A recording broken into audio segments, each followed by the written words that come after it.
Hey everyone, welcome back. My name is Sam. And I'm Melissa. I grew up in the FLDS community. It is a polygamous group run by Warren Jeffs, and I moved out when I was 18 years old. I was raised LDS. Sam and I have been married for 9 years, have 2 awesome kiddos, and our mission on this channel is to create compassion and awareness for communities that are misunderstood, marginalized, and or abused by their leaders, and to help people be able to share their stories of leaving these communities and empower them, just like Sam. Thank you all so much for being here with us again today and for supporting our channel through liking, subscribing, and sharing our videos. We're very excited to welcome Arana Black. Thank you for being here with us.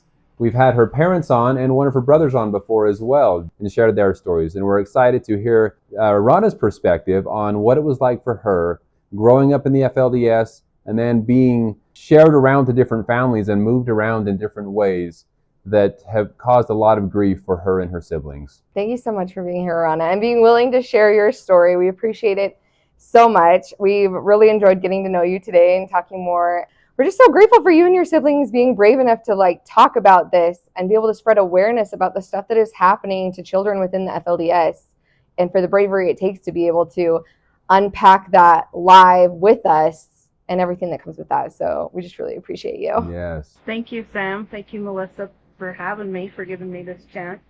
Of course. We can't wait to get into your story. Let's just go back to the very beginning and talk about what it was like for you as a young girl growing up in the FLDS community. What kind of memories did you have before any of the craziness started happening that we'll get into later? I'm the oldest child of Jeff and Erna Black. Both of my parents, both Erna and Jeff, were born and raised in the FLDS. So I was born into this religion. I was like a third generation. So being raised in the FLDS from a very young age, what are some of your early childhood memories of what was it like in your family's home specifically? Did you have multiple mothers? How many kids were in your family? What was it like in your family household? My dad, Jeff, and my mom, Erna, never practiced polygamy the whole time they were in the FLDS. But as I got older and the FLDS were able to, put more religious pressure on me, I started to notice that our family was different than others in the religion. And yes, there was that question in the back of my mind as, we're not as worthy of a family as others were. How many kids were there in your family? So I'm the oldest of 8. Okay. So was there a lot of pressure early on for taking care of and helping with younger siblings? Absolutely. I was my mom's right-hand help. I raised my siblings. By the time I was 10 years old, I was completely responsible for the newborn. Wow. So even though you didn't specifically experience polygamy in your own family, you still had a large family. You still had 8 kids in the family, and you probably saw polygamy around within the neighbors and that. So what was your view on polygamy? Is that something that you hope for your future? Definitely not something I would picture myself at all. Mm-hmm. I've seen so much misery just around me and in the neighborhood and in the church growing up that I wouldn't put myself or a child in that situation. That wouldn't be a choice I would make personally. Yeah. Did you feel that way as a child too, or is it one of those hindsight looking back realizing that's not what you wanted? I feel like it was one of those looking back moments. As a child, I felt like that our family probably wasn't one of the elite or the more worthy families, that we had to work harder, keep more sweet, be more obedient to reach that exaltation. Yeah. Reach that next level. Yeah, that makes sense. It seemed like it was a status symbol to have more wives, right? Absolutely. Yes, absolutely. That's definitely, through my whole childhood, that is how it was. That's a very good way to explain that. And then, of course, you would see people like Warren Jeffs who ended up having 80 wives. And he was our leader. He was the person we were supposed to look up to. And when someone had that many wives, then it would even put that much more pressure on the man that, this is who we're trying to be like. This is who, this is the way you're supposed to do it. So the more worthy you are, the more women you will be given. I have to ask, were you taught growing up that a man needed to have 3 wives in order to reach the highest degree of glory or heaven? Yes, absolutely. That was definitely drilled into me as a kid, which thus brought on the fear that, we weren't a worthy family. It's so interesting. We always ask that question in case you're like, that's a weird question to ask. Yeah. We ask that question to everybody because it seems like it depends on the family who was taught that and who wasn't. Right. It's like Sam never was taught that. I know. I And he never never heard that. No. And then it seems like a lot of families were, or if a family had one wife, then somehow they were told that more, again, as like this fear tactic of unworthiness or that you need to do more.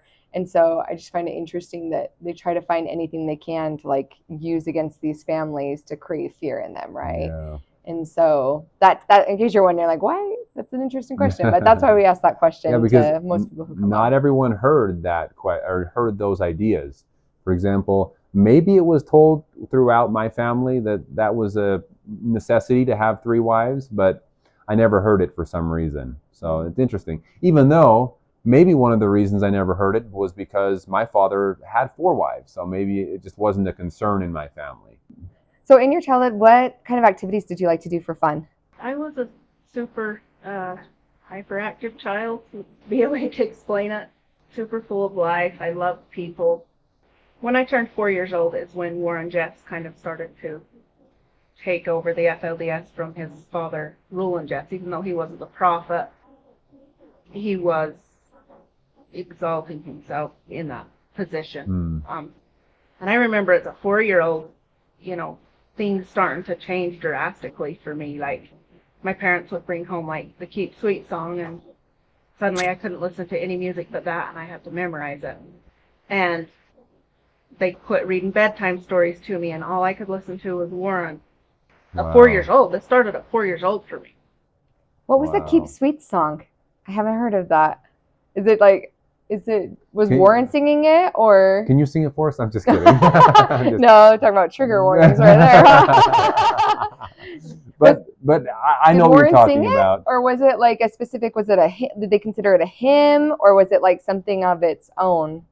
It was Warren's family that wrote the song and his family singing it, and we were supposed to memorize that. It was the first song he released, and then it grew into making an album, and yes, they were considered hymns, and those songs were all that was allowed. Right. I remember those days. In fact, when we as boys would go out to the world on our construction jobs and go out to work, we would always be listening to Warren Jeffs and his family singing these songs that they had made in our truck as we were driving to work and back. And so it was just so drilled into our heads that was what we had to listen to, and those words were just over and over again and through our mind. That's all we really listened to at all. So yeah, I remember those being very forced on us, I guess you could say. Absolutely. I mean, as a 4-year-old having bedtime stories taken away, because before that my parents were a bit on the lax side. They had told me Disney stories and let a little bit of magic into my life, up to 4 years old. But then, things started changing, and suddenly all I could listen to was, this man, Warren, telling his stories. We had these tapes of like priesthood history is what it was called, and it was the history of the United States, but completely based around the FLDS religion. Oh. And so that's the only stories that I grew up listening to after 4 years old, and I mean, I remember even as a 6-year-old listening to his home ec classes about how to be a plural wife. Wow. So from a very young age, grooming you to be ready to be not only just a wife and a mother, but a plural wife. Absolutely, yes. Yeah. Did you ever have, and I know it's probably jumping ahead to when you're a teenager, but did you have a number of wife that you wanted to be? No, but I felt like that if I wasn't in a family with more than one wife, that I didn't have a chance. Oh, okay. Wow. So you knew you wanted it to be plural, even though you didn't have a specific, like, I don't want to be number 1 or number 2 or number 3. I don't even know if you could call it a want. I mean, it was just so drilled into me that I thought that's how it would be. I mean, because now that I'm finding myself, I truly don't want that. Right. Yeah. Well, you've been through a lot since those early days, but back in those days, it was all you knew. Absolutely. So I was in third grade, and Warren started teaching these. It was actually in school, so I was going to basically the FLDS version of public school, but it was only FLDS kids. Mm-hmm. So I was in third grade, and they started teaching in morning class that we needed to be better than our parents, that we were going to be gathered up and go to Zion, and our parents weren't going to come. Oh, wow. So 7, 8, might have been more around 10 because I was in third grade. That was the first time that I heard that I needed to be better than my parents so I could be away from them. Wow. Did they tell you why your parents weren't going to make it to Zion? No, they didn't specifically give me a specific reason. They always left question so that they could use fear. Mm. So, in my child's mind, I thought, well, Dad doesn't have more than one wife. We must not be as worthy of a family, so I have to work on being more worthy and be obedient so that I can be placed in a worthy family. Oh, gotcha. That makes sense. How long did they still have this school for? How long were you able to go to, even if it was FLDS, how long were you able to go to a public school? So I went to, the FLDS version of a public school, class of all FLDS kids, 3rd and 4th grade, that is all. And then I was homeschooled just at home by my mom. And, on top of raising my younger siblings, I taught myself 6th, 7th, 8th grade. Like, I was given the book and the answer key and said, figure this out. So it sounds familiar, unfortunate. A lot of people in the FLDS church were raised that way, to either go off to work or, a little bit of homeschool. That seems to be the pretty common way that it was handled. What were you talked about obviously being in a plural marriage, but what were some other expectations for you that were given from a young age as a woman in the FLDS or a young girl, like with dress, with modesty, with dating, any of those type of things? What were some of the rules? Warren enforced a dress code when I was quite young. I believe a 9, 10-year-old was when I started to have to wear plain dresses. I had to wear underwear, slips.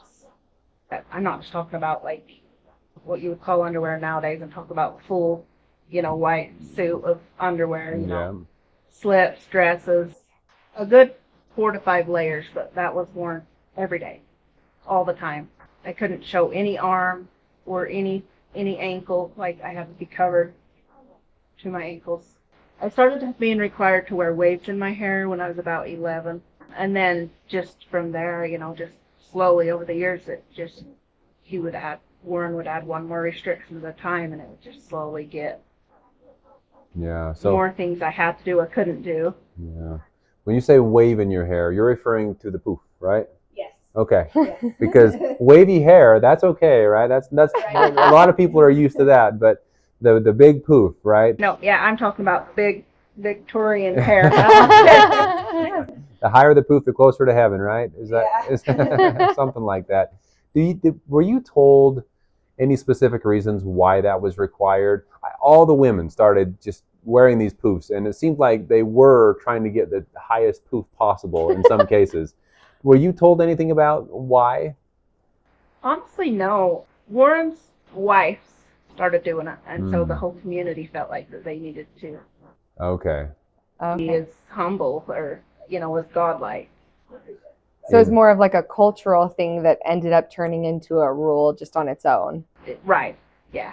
Oh, okay. In the FLDS, it was, instead of keeping up with the Jones, it was keeping up with the Jeffs, right? Everyone would try to follow and do exactly what the Jeffs were doing because they had all the power and control in the community. So it makes sense. So you weren't told exactly why. It was just, this is what they're doing, so this is what we all need to do. No, I was a smart enough kid to pick that out. So that's why. I was never told that. I was just told you have to wear Okay. the poof. Yeah, and then the long underwear you're talking about, that was something that I am very familiar with. That was required for all members of the FLDS church to wear this long underwear that would cover to your wrists all the way to your ankles and almost all the way to your neck. So, and then that would also explain why some of the dress codes that would follow, you had to cover up that underwear. So, you'd always, as boys working out in the heat, we would have to wear long sleeves and long jeans just to cover up our underwear. Overall, your family unit, your family dynamic, you're the oldest of 8. What were some of the things your families did for fun? My dad would put us in the car a lot of times and we would just go for a ride. We did a lot of travel. It was always to be kept quiet, was not to tell any relatives or friends. He was definitely doing it without the knowledge of the church. Even something like going for a drive would have been not allowed? Absolutely. That's interesting. So did this come later on in life, or even as a very young child was it not allowed to go on drives like that? I believe that, these most drastic changes happened around 10 and 11, I think. Yeah, that's when the driving thing started because, as a younger kid, my dad trucked from Salt Lake to LA, and I was on the truck with him. I was an only kid until I was like 4. And so I traveled a lot between LA and Salt Lake, and then, that quit because we couldn't travel anymore. We weren't supposed to be out anywhere. We were supposed to be in the community. Was Warren in prison at this time that he was making these kind of rules? Or how old were you when he went to prison? So I was 12 years old when Warren went to prison. And before Warren got put in prison, I have a very distinct memory of my parents coming and getting me, and they showed me Warren's new album of songs. And I don't remember the name of the song, but the story in the song was, my dear kid, be good for your father because you're in Zion and I'm not there. And my parents showed me that song and they were in tears, and they started preparing me at 12 years old, that if we're ever not out of your lives, you keep your siblings close, love them. And of course there was the, religion in there. Right. You got to make sure that they say their prayers, and that they're not swearing, that. And so you were around 12 years old, and you're already sort of being told that you may not be with your parents soon. Yes. And that mostly happened when when he went to prison. Is that kind of when there was like a shift of that, like being more prepared? That specific story was during the time that he was running from the law. Oh, okay. I was told he was in hiding. Mm-hmm. So that's when the story of the song came out, and my parents, they were so scared that they started preparing their 12-year-old to take over their siblings. And at that point they did have 6 kids. They had me and 5 other kids. I think their youngest was a month old. Well, and at that point, kids were disappearing to Zion, right? Because people were still going to the ranch at that point. Yes, absolutely. Which, so they were seeing Increased kids the fear. disappear as well. Right. Oh, man. So what were Warren Jeffs was put in prison after the Texas stuff was already going on. So a lot of this disappearing children, disappearing parents was happening before he was caught and put in prison. What was your view on what was going on and people just disappearing in the middle of the night and going to this so-called Zion? Honestly, I was young enough and kept close to my parents. They kept me close. Biggest thing that I noticed is, we quit going to church. We quit seeing people. It was rare to even see people. Like I was getting isolated within my own home. Wow. So it was just kind of secretive, it seemed like almost, right? Where people didn't really talk much anymore and people would disappear. Sometimes, did you see people that you just wouldn't see them again, and then you find out maybe several months later that they haven't been in the community and they went to Zion? Absolutely. When the 2008 raid happened, then, and the FLDS were putting it on the news, which incidentally, we weren't allowed to view anything but what the FLDS posted on their Pacific site. But I've seen a lot of people that I had recognized from the community. And I was like, oh, okay, that must have been where they went. But because I was so isolated in my home, it's like I did not pick up when they disappeared. It was just the whole community just shut down. So did you have any fear that you were going to go missing, or did you feel safe enough in your home that fear hadn't hit you? That fear was definitely ignited when my parents started preparing me for it as well. Okay. Yeah, because at that point you had no idea what to expect. Yeah, absolutely. And then this leads up to Warren Jeffs being caught in Las Vegas. How did you find out, and what were your feelings about Warren Jeffs actually finally being caught? I think it was a good 2 years before our family actually found out that he really was, because the whole community Wow. kept it so quiet. Just before Warren was put in prison, they moved my family, my mom and dad and their kids, into another home across town, and we weren't allowed to see anybody. We would keep the doors locked and the windows shut, the blinds down. And this was during the time that Warren was captured. And this went on with our house literally being in lockdown for a good year.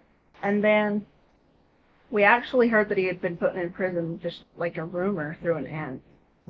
Wow. Wow. Did they tell you what the reason was that you were on lockdown in this house with your family? But it was Yeah. during the time that, like, Isaac Weiler was going around and evicting people, and Oh, they weren't supposed to be making moves within the community because of the lawsuit going on with the UEP. I see. Okay.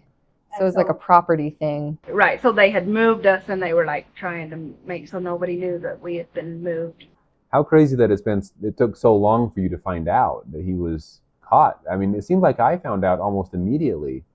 And I wasn't in hiding like you say, but I also wasn't in one of the Zion locations. So the rumor, from what I could tell, was spread pretty quickly around at least some of us groups.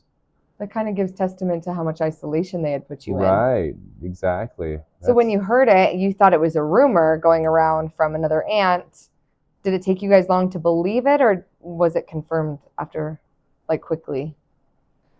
So personally, because I was so young, I didn't understand what it entitled, so it kind of just flew over my head a bit. I see. Like, I see my parents distressed about it. You know, I seen the other adults act weird, you know, to a 12, 13-year-old, but I didn't understand, you know, what it was or why he was even there. Just, you know, yeah, it just flew right over my head, like I didn't comprehend it.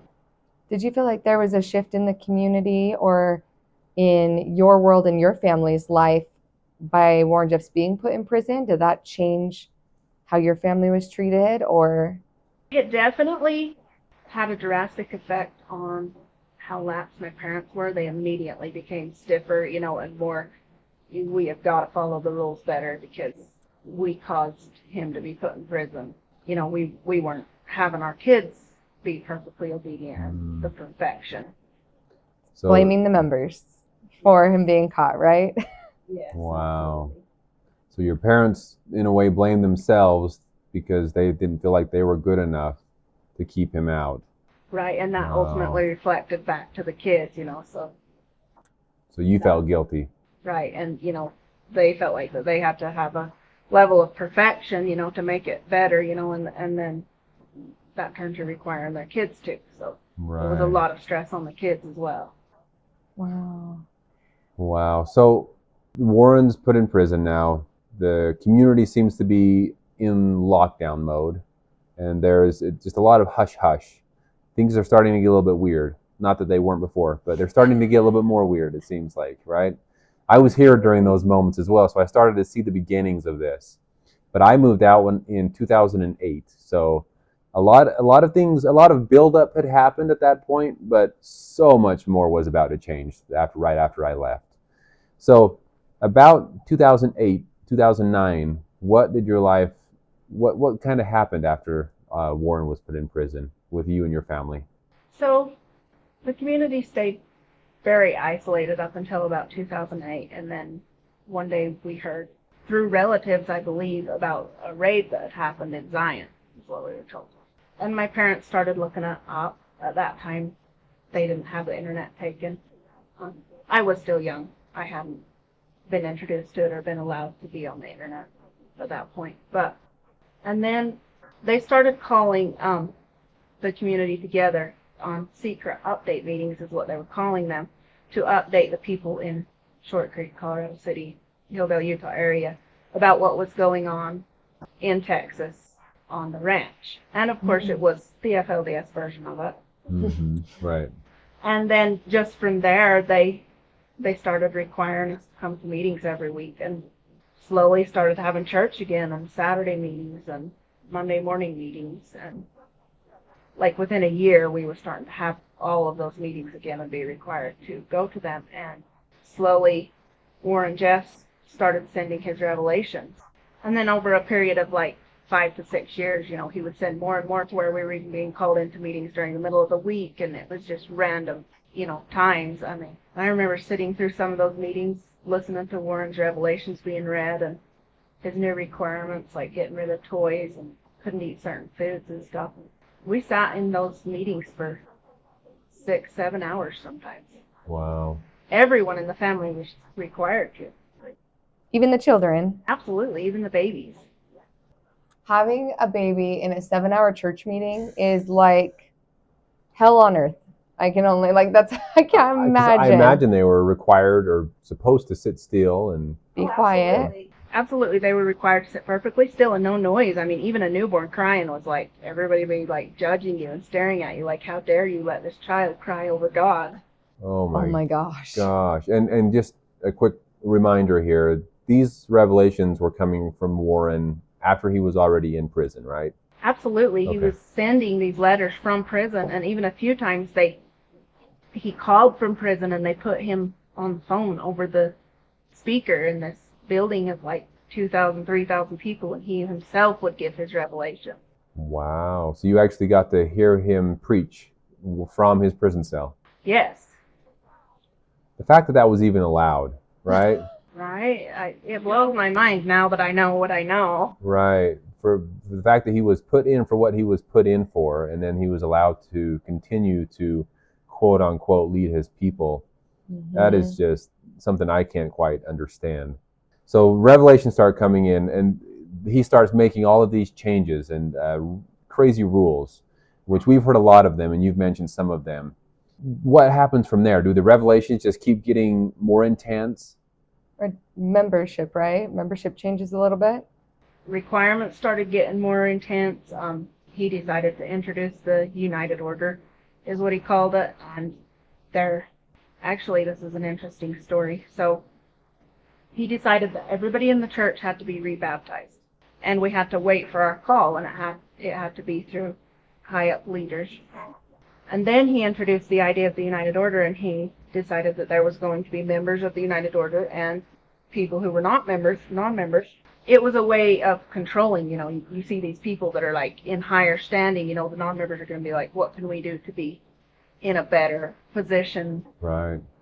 Well, I mean, with God, Warren really portrayed himself as God. Yeah. Yeah. Now, when they were rebaptizing, did everybody get to be baptized, or was this one of the times where they said, like, you're a member, you're a non-member?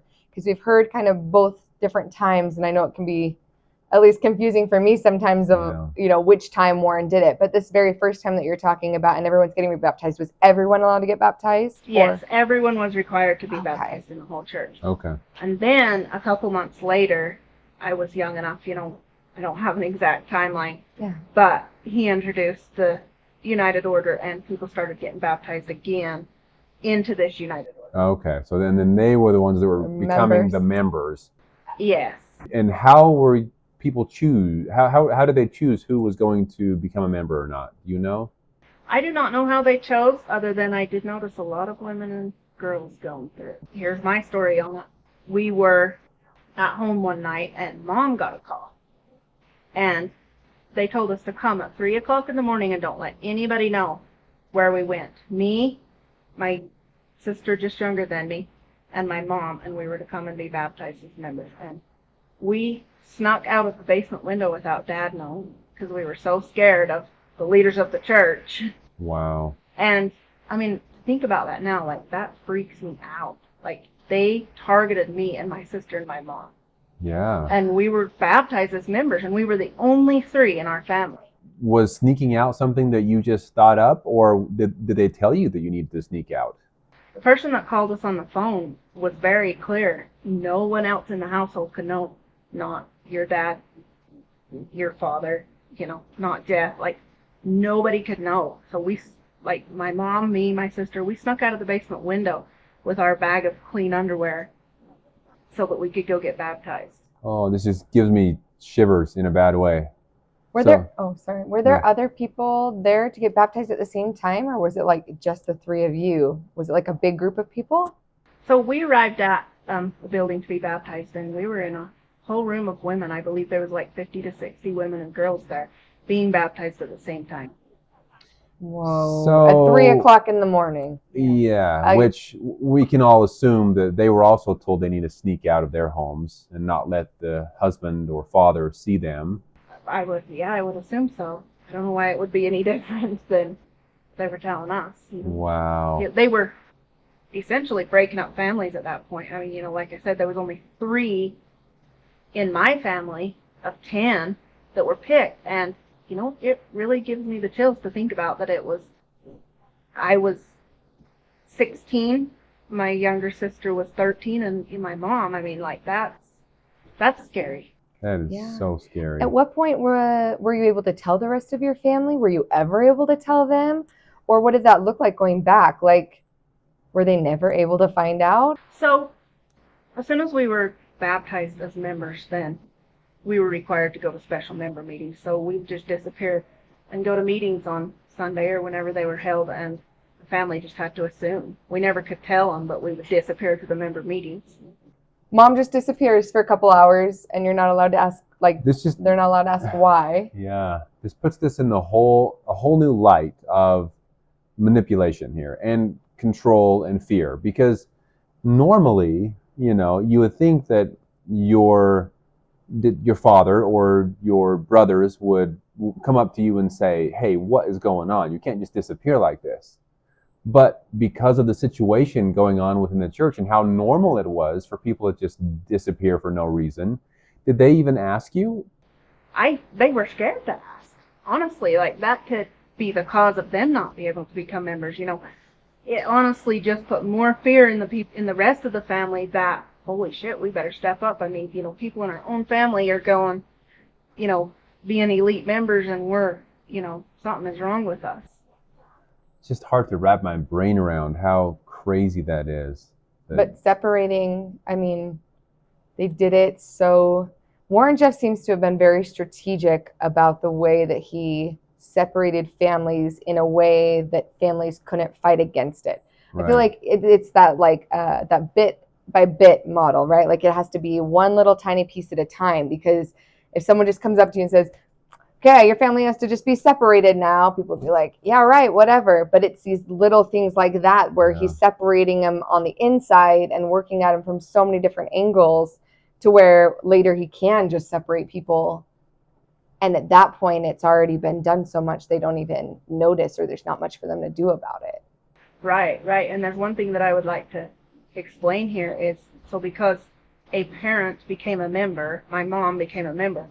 By the time the kids were 8 years old, they were supposed to be baptized into the church, right? So any kid under 8 years old automatically became a member. So now my mom was going to these secret meetings, but she also was taking the babies. She was just leaving the kids 8 and older. Oh, wow. Because these infants were members, the 3-year-old, the 2-year-old. Members.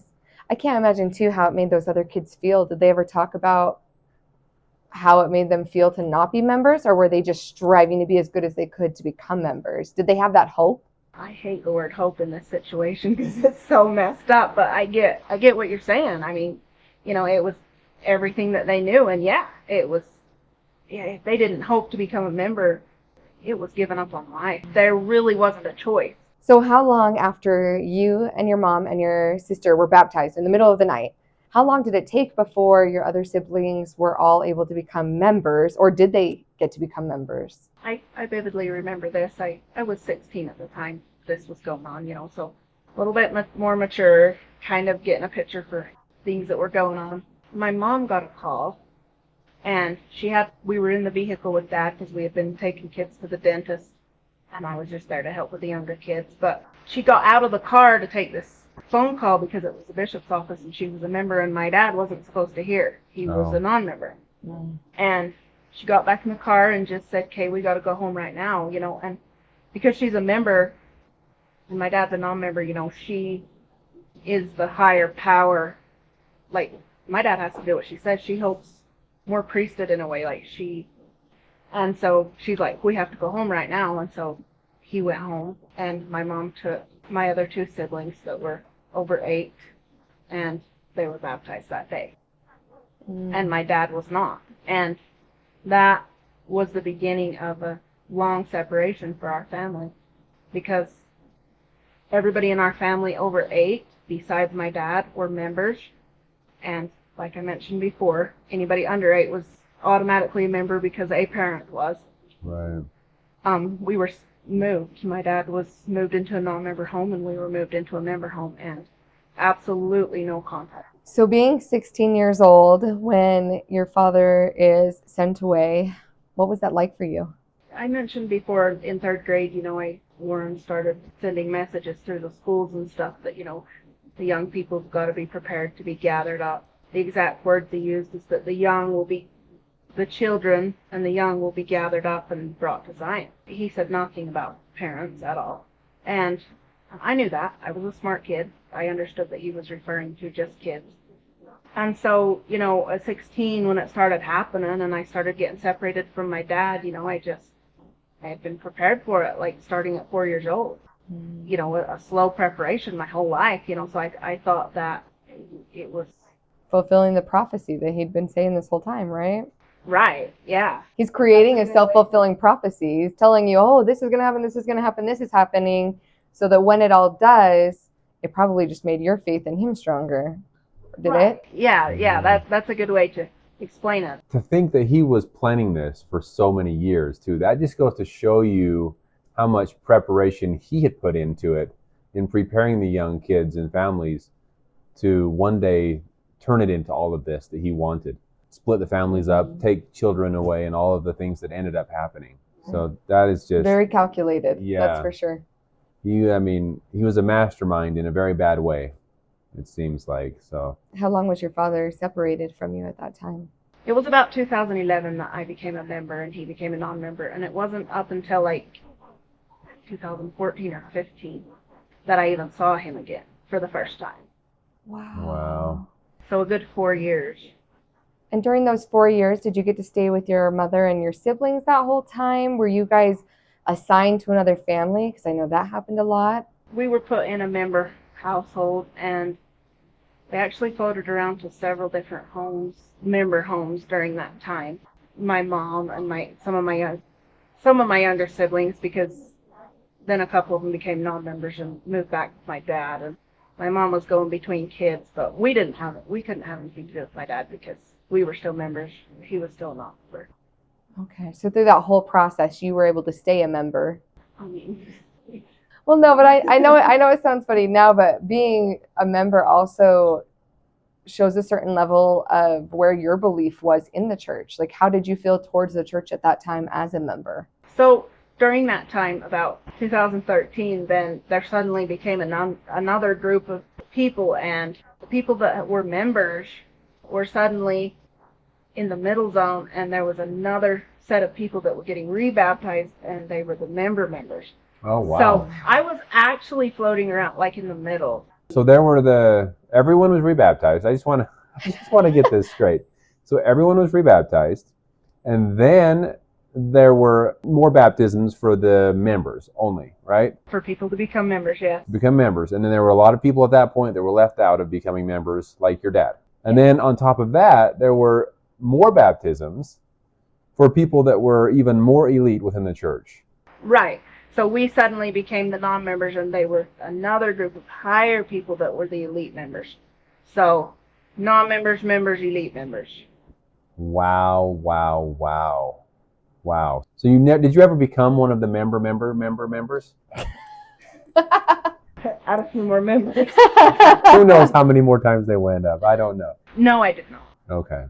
My family stayed in the middle at that point because a year or two after that is when my mom and dad were sent away, and me and all of my siblings were separated from our parents. Okay. Wow. So who knows what was going on with them, because just you in the membership that you had your secret meetings and things. Absolutely. I can only imagine what was going on in the elite. I mean, it got so much worse from when I was a kid to where I was at that point, and Warren's devious, and evil scheme. I mean, there's no end to it.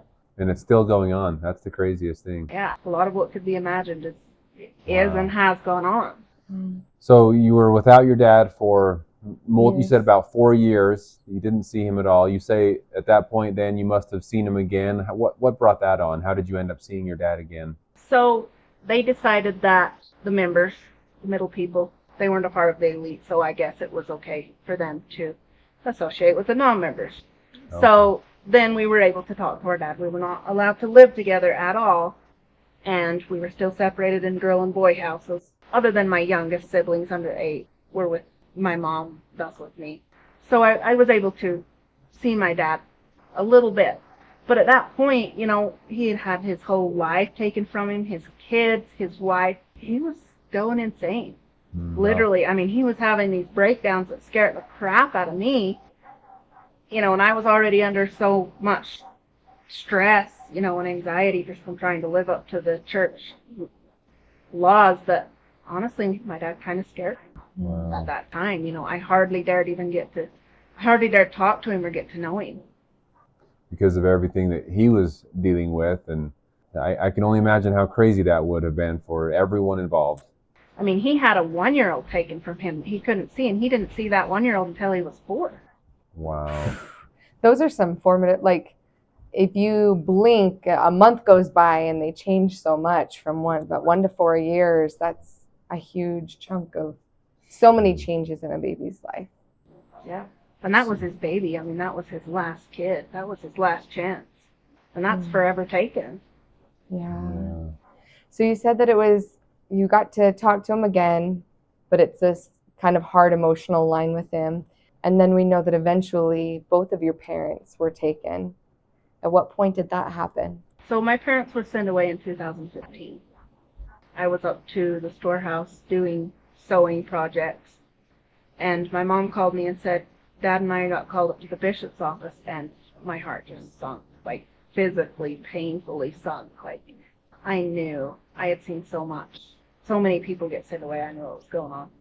I just went home, you know, I talked to my younger siblings, you know, and we were just wandering around the house, forlorn kind of, for a good 3 to 4 hours. And then she called me at the dad's house because he lived in a boy house. He had to live separate. And told us that, yeah, they were sent away and that they were going to have to find us new parents. And, you know, we were going to do whatever it took to make it work so they could repent and come back and get their kids back. Yeah. How old were you at this point? I was 21 at the time that my parents were sent out of the church. Did they tell you why? Did anyone have a good explanation of why your parents were sent away? No, they didn't even have a clear explanation, at least to my knowledge. Now at 21, was there ever any talk of you being allowed to be in charge of your siblings or to keep your siblings since you were an adult and a member? I know you weren't a member, but a member. That is a very good question, and something that I get a lot of questions of. I mean, you know, I was 21. I was legally and technically an adult. You know, why wasn't I going out and making my own life? You know, I could have legally taken those siblings. I could have making a life for them if that was something that my parents chose to leave them with me, you know. But something I would like to explain is, growing up in this cult, you were not allowed to be in charge or be an adult until you were married. I was not educated on sex, even at 21, or on the anatomy of the human body at all. Wow. At 21, because I had never been married and was not a mother. So I was still in the child category. Wow. I was treated and required to be just like the 12 or the 10-year-old, you know. You are kids until you're married. Oh, interesting. So it had Wow. nothing to do with age. Absolutely not. And at that point, Warren wasn't allowing marriages anyway, right? So it wasn't a possibility of you getting married either. No, absolutely not. Wow. Did you have any hope of getting married, or did you think at that time that you were going to be in this kid category forever? Honestly, at that point, you know, I was going through so much mental anxiety and stress from all the changes that happened over the period of like 6 years in my life, and how intense things got, you know, and watching my dad have a hard time and my mom, you know, it's just, there wasn't time to think about it. You know, there was just so much trauma just ripping through our family that it just, it was just one moment at a time to even stay alive, you know. So when you find out that your parents are going to be sent away, what was the next step for you and your siblings? How did you, so you said you found out because your mom called you that they were going to the storehouse, but what was it like for you to be taken to a new home?